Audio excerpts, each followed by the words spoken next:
Hey, and welcome to Matt and Jess TV. I am Matt Rose. And I'm Jessica Bun Bun. Welcome to our reaction and review for Pluribus Season 1, Episode 2. Vince Gilligan fans, we can all rejoice for we are back. We absolutely are. I mean, this show is really interesting. There's a lot of different layers to it, and there's a lot of different things that are going on in just 2 episodes. They really packed a lot in here, and I'm very satisfied with the ideas that were being explored, with the concepts. There's a lot of world building that I think is really, really fascinating.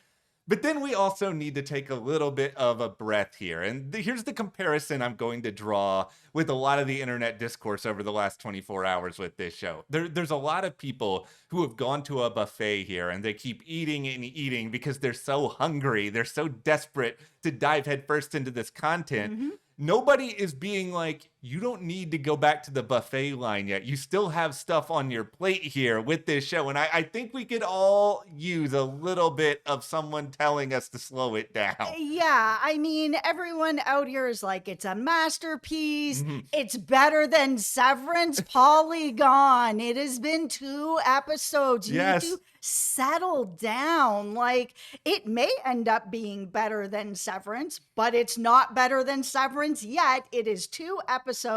The pilot was good, but it had a couple of stumbles in it. Episode 2 was really good. But overall, these 2 episodes are not better than Severance. I'm sorry, you're just wrong. Yeah, I think we all need to recognize it's okay to kind of temper our hype to a certain extent. I know it's hard because we're talking about somebody who made one of the greatest shows of all time here in Breaking Bad, and these episodes did bring a lot to the table. The craziest comment I've seen online is that this is one of the best pilots of all time here. Where Lost? Yeah, I'm sitting back and I'm being like, okay, number 1, Lost exists. But then number 2, I actually think episode 2 is significantly better than episode 1. Episode 2, I think, is outstanding. It really nails the style, the tone of what I hope this show is. And this leads me into the big question / concern. Is the rest of Pluribus meant to be a reflection of episode 2, or is it a reflection of the pilot? Because to me, I really enjoyed what they did with episode 2 so much more. Yeah, I agree. I think that episode 2 was really, really good. And I think that episode 1, the pacing of it was a little bit slow. And while I really enjoy a slow ride a lot of the time, some of this was just so slow. Like watching the whole sequence with Carol trying to get Helen from the ground to the pickup truck to, onto the sign, into the, into the back, to the hospital, to the house. Like, I was like, oh my God, like this is just going on for like 20 minutes. This is a very long sequence for a couple that I don't really know that much about. Like, I'm supposed to be way more invested than I am. I think my problem was that I digested the trailer and all this other stuff leading into the show, and the trailer got me really excited for the version of Pluribus I really wanted to see, and they took a little bit of time to get there. Thankfully, we did get there. Yeah, I think the other thing about the pilot is that it felt like something I had seen before. And I think a lot of people have seen the idea of it's the end of the world. There's only a few survivors. What do they do? And while it's a different circumstance every time we see this, that theme is still the same of basically it's the end of humanity, but there's these couple of people. What does this ragtag team do to get out of the situation? So, it's a theme that we've seen a lot. So I was like, okay, how are they going to make it fresh? And when we got to episode 2, they made it fresh. They did, and they made it really, really fun and interesting. We'll get a lot more into that, of course, the good and the bad with this show so far. But before we dive any further, be sure to hit that subscribe button because we will be here breaking down Pluribus all season long. We'll be reviewing the episodes, of course, getting into a lot of theories. We have some theory content as well here, and we love hearing from you guys in the comments as well. Absolutely, and we're going to be talking more about the show over on our Patreon, so I'll leave a link for you below if you want to join in the fun there. Thank you guys so much for your support. We really appreciate it. Yeah. So when we're talking here about some of the issues with the pilot in particular, to me, it really comes down to two things. I mean, Mhm. first and foremost, not to just throw a stray completely in the direction of Elizabeth Moss Oh, here, you can do but so.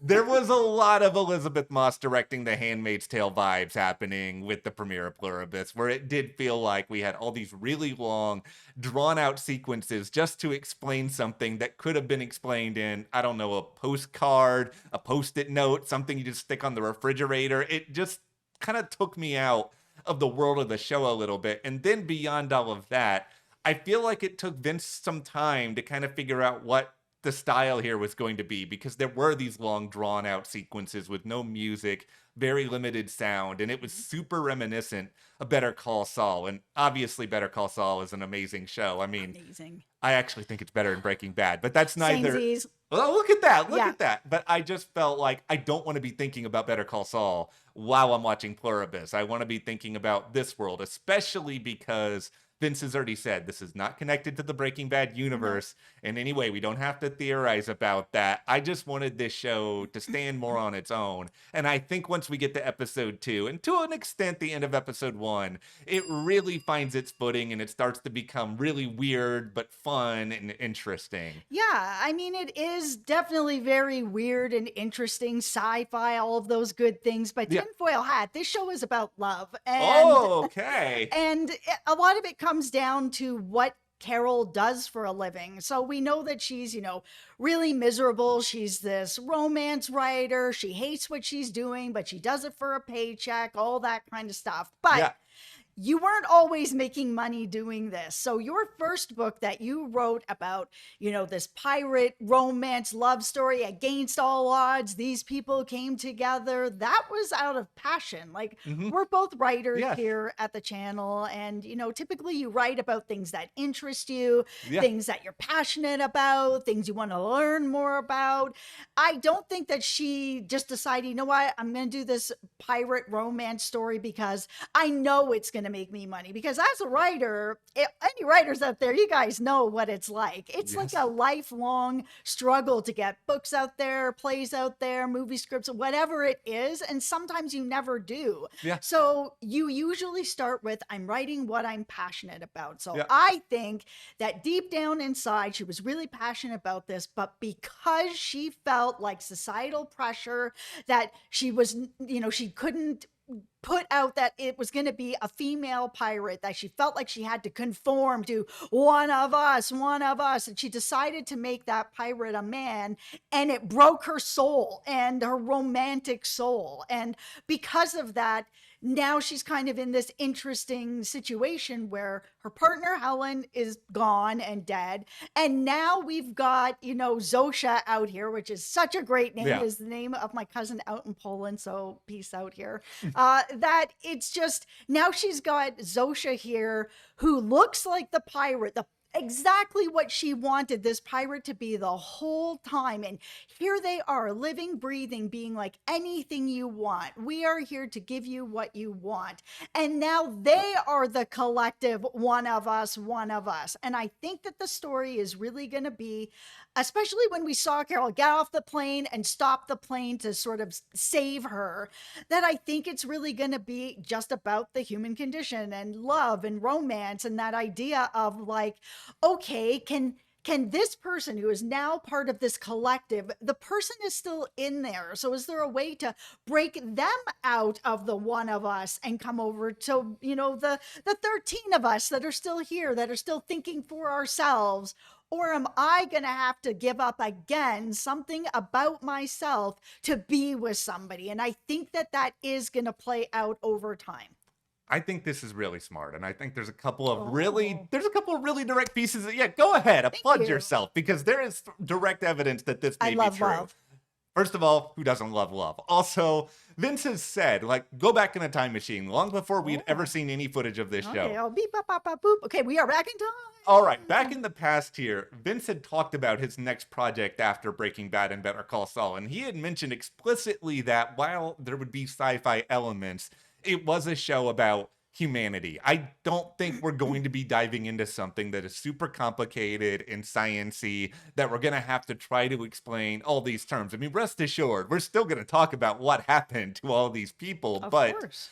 I do think he wants it to be relatable to everyone out there who is jaded, who has experienced something, whether it is through art, through personality, they've conformed themselves for the sake of somebody else. Like, as a writer, I can speak to, I've written a whole story before that I tried to do for the sake of making other people happy. And I ended up scrapping it and going all the way back to the start. It's a really easy pressure. To your pirate romance novel? Yeah, to obviously my pirate romance novel. Arr. But it's just something that's so inevitable that people are going to fall into. And the idea of so much of Carol being so surly is steeped from regret. Like, that's just a very common, interesting thing. And I think they set that part of the story up really, really effectively so that we have a touchstone with this very irascible character almost right away. Yeah.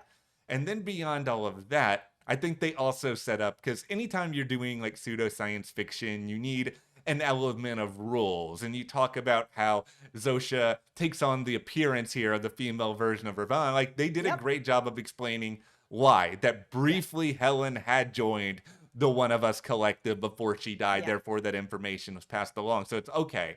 It feels like Vince has an understanding of how these particular group of people work, how their powers are available to them. Like, even in the midst of sci-fi, it still has to make sense. Yes.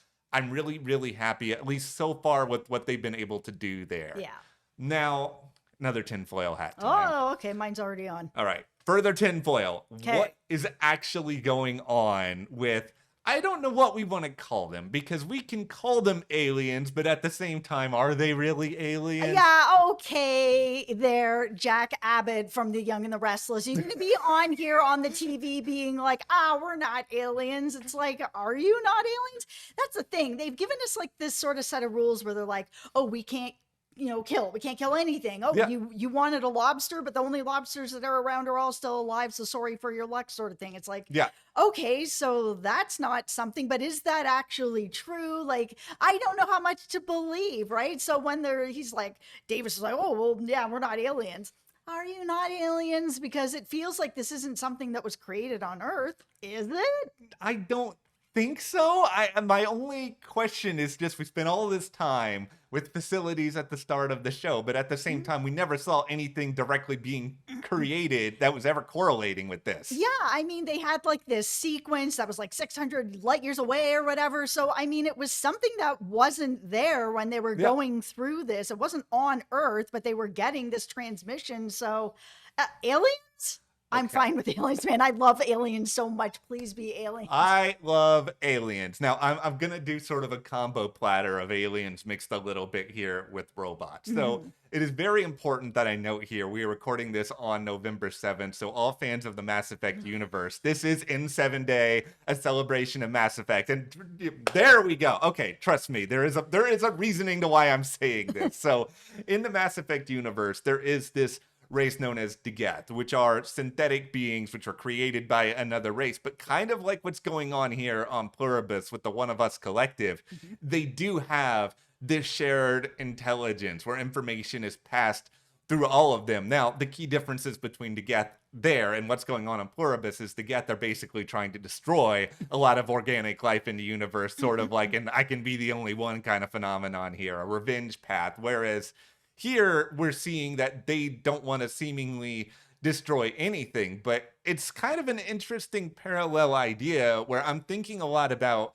okay, who would actually feel like having no sense of control or individuality would make you happy? And I think because, I'm a human being, I got some emotions, I'm a Libra, that idea feels so far-fetched for me that any actual organic person would think that having a shared collective consciousness and never really being yourself would make you happy. I am sort of like, machines are the only thing that would ever feel this way. And so this is why I'm kind of sitting back and being like, is this a Geth-like situation where we do have some sort of synthetic organism that was created that is now spread through the galaxy / universe like wildfire? Yeah, but I mean, that's still aliens to me.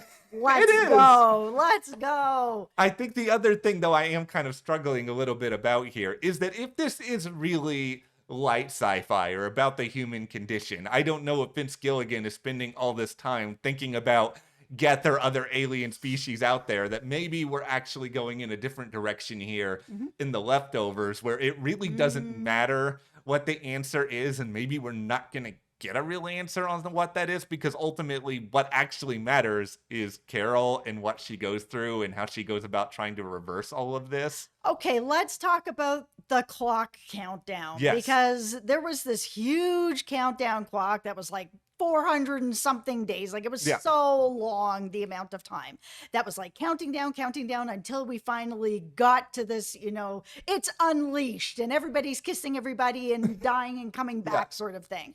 But then the clock got reset and it's starting to go forward again. And we have these 13 people that didn't work for whatever reason. And the collective together is like, well, we got to find out why that didn't happen. And at first I was kind of like, well, who cares? It's only these 13 people. So Yeah.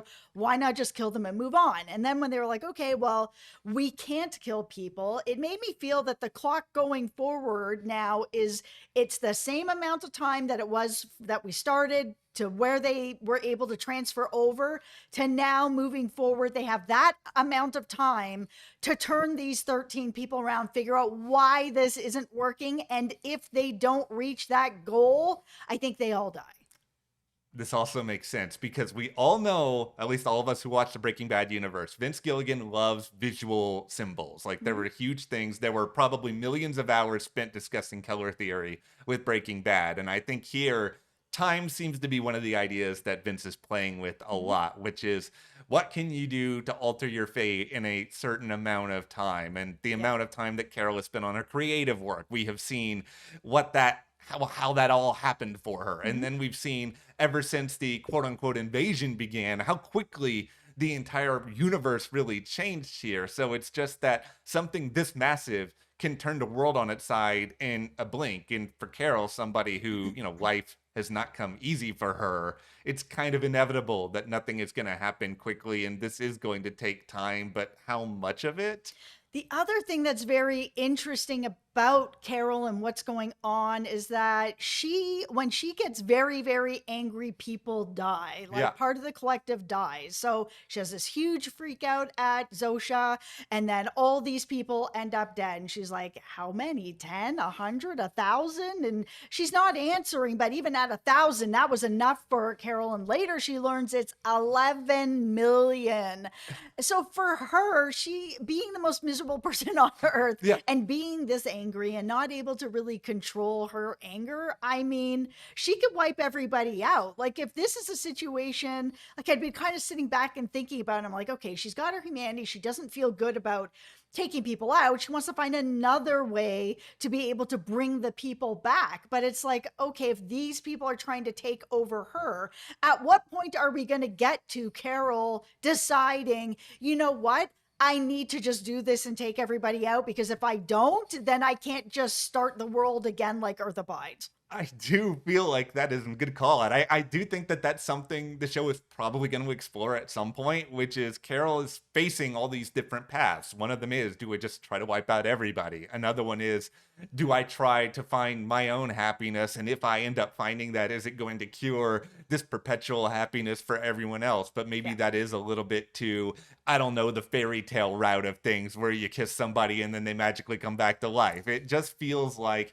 there are a lot of different pathways the show is going to explore. I still think they might even briefly explore, does Carol even want to become a part of this collective at this point? But I do think this all does stem back from this idea of happiness, what it means for her and what it means for everyone else to actually find it, because she looks at all these other people and she's able to acknowledge, okay, this is not even remotely true happiness, what's going on here. Yeah, and that's why I really think that there's going to be this Carol Zosha love story where there's going to be a pull back and forth, because Zosha is part of the collective. So her purpose is to bring Carol over, but Carol wants to help bring people back to being themselves. And so I think there's going to be a real push and pull here of Carol figuring out how to pull her out of it, because when she does meet up with some of the other people that didn't get turned, they're not really interested in what she has to say. I mean, one of the people that got killed was one woman's,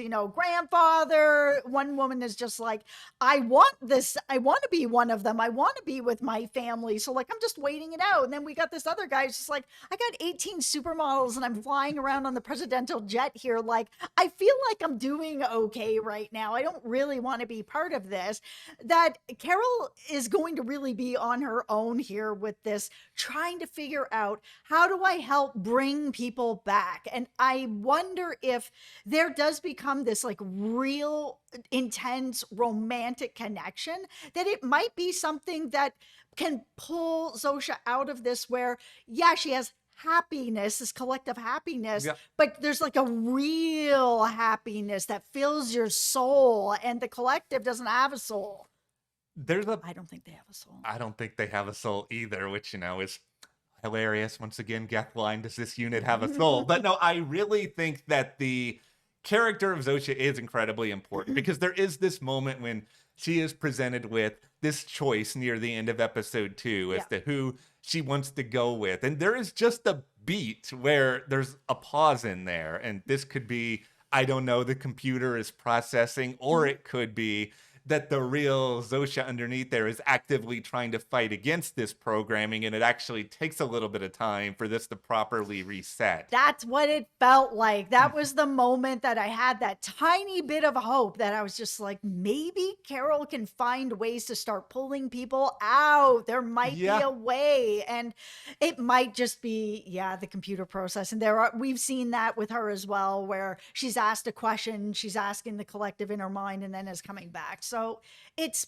possible, but it felt like hope. I think it's meant to be hope. I think it's meant to be deliberate. This is not Breaking Bad. I think Carol, she's killed a lot of people accidentally here, but I think she's meant to be a hero in a weird sort of way, which she's very miserable, but I think at the same time, she's trying to do something that she legitimately feels is right. And seeing her in episode 2 contrasted with all of these other people, like, this is really what I loved about episode 2. This real notion of, okay, here are all these other people who still are of their own minds, but they don't view this situation anywhere near the same, because they're finding their constitution of happiness. And you get all these different perspectives. Like, there is a part of what's going on here in between Air Force One and all the supermodels that was just so over the top and ridiculous and funny. But then you get to the real root of it. It's like, okay, here's someone else who's experienced misery in their own way. And he's sort of sitting back and being like, okay, this can be a world where nobody just immediately hates me. This can be a world where I actually can move forward and find something that, in my mind, I can convince myself it's real, even if it's not. He's a terrible person. I don't like him at all. He's a horrible person. I felt so bad for those women, because they can't say no. Their whole purpose is everyone to make them happy and do whatever. It was just so miserable to watch, and that he knows that they can't say no, so it makes it okay. Yeah. No, he's despicable. What a villain. And that's what makes this show so interesting, is that we have a villain who's initially set up with this idea of, oh, this is going to be comic relief. But then in a matter of seconds, Vince makes you feel terrible for feeling that way. And he's just playing with your head the perception of this character, or the idea that, Carol, you think you're a hero, you're killing family members of this other people. You're constantly being thrown through a loop. And this is something that famously happened with Breaking Bad, where we got to the end of that show. There were all these people rooting for Walt, who was a murderer and was doing horrible things, and hated Skylar, who was just trying to find some sort of normalcy in her life. Yeah, I've never understood it. Like, I understand that Walter White started as this other type of character that was like trying to do the right thing, end of his life, but that's not how he ended. No. Everybody hating Skylar for not wanting to be part of this has always been wild. It was so absurd. So weird. This is what I feel like Vince does best, though, regardless of if you're having a lot of action in Breaking Bad or sci-fi here with Pluribus. It's just the idea of exploring what are we meant to think about people? Or are we going to let ourselves be deceived by what we see on the surface and we Mhm. think that that is all any individual here is? Yeah. This is where I think this show has unlimited potential. Are Yeah. there flaws in the first 2 episodes of Pluribus? Absolutely, but I think just in its bones, there is potential for this to be an outstanding, like top tier show. Absolutely. And I understand why everyone is wanting to compare it to Severance, even though these are two very Yeah. different shows. They both air on Apple. They're both like this sort of new, interesting, mysterious concept, right? But with this show, it has the bones of stories we have heard before, and Severance doesn't have that. They are very different shows. And for me, I think even if this show ends up being better than Severance, it's really, you can't compare these shows. They're Yeah. just two different shows. Is it not okay to just have both of these shows out of 10? Like, what's wrong with that? I'm just happy they exist. I'm glad we're in an era where It's exciting. yeah, Apple's always been really good to us when it comes to getting creative, bizarre ideas, especially Yes. alien related ones. Oh, Apple is the best streaming service out there for that. They take big swings. They do not care. They brought us shows like Sunny, which I think we're the only two people that watched that show. It was interesting and depressing, but man, they took a huge swing with that show. Sugar, Yeah. a show that we absolutely love and we can't wait to come back. Huge swing with that show if you've never seen that show. Like, Apple is really where it's at. You want something that's different and not the same, it's the place to be. Well, with all of this, we want to turn this over to you guys. What do you think about the first 2 episodes of Pluribus? The highs, the lows? Do you have any theories as to what is really going on? Yeah. Let us know in the comments, and also hit that subscribe button to make sure you don't miss any more updates. We really appreciate all of your support. Yep. And we will see you here next time.